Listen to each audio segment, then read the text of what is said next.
Inflation came in higher than expected in November, hitting its highest point in nearly 6 years and forcing the Bank of England Governor, Mark Carney, to send a letter to the Chancellor to explain the reading. The Consumer Price Index rose by 3.1% in the year, more than 1 percentage point above the bank's official 2% target, which automatically triggers a formal missive from Threadneedle Street to the Treasury.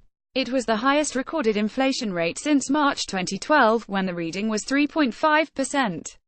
The Office for National Statistics ONS said the month's increase, from 3% in October, was primarily driven by airfares, which fell less in November than in the same month a year earlier, thus pushing up the year-on-year index change. Most City of London analysts had expected inflation to peak at 3%. The spike in consumer prices this year mainly reflects the record slump in sterling in the wake of the June 2016 Brexit vote, which has jacked up import costs across the economy.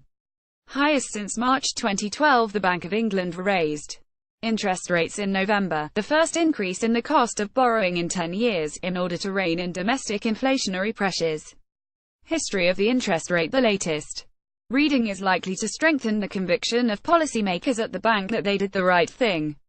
The bank's Monetary Policy Committee (MPC) will meet again on Thursday, although no change in rates is thought likely until well into next year, notwithstanding the latest inflation overshoot. The ONS also reported on Wednesday that core inflation, which strips out volatile energy and food prices, was flat on October's reading of 2.7%.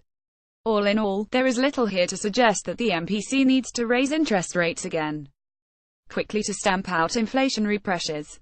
Indeed, we think that CPI inflation has probably now peaked, said Paul Hollingsworth of Capital Economics. The bank will need to balance the risk of not tightening too slowly and overshooting its inflation target for too long, against spooking Brexit-concerned households and firms with an excessive tightening of financial conditions, said Callum Pickering of Berenberg. More about inflation. Bank of England Brexit reuse content.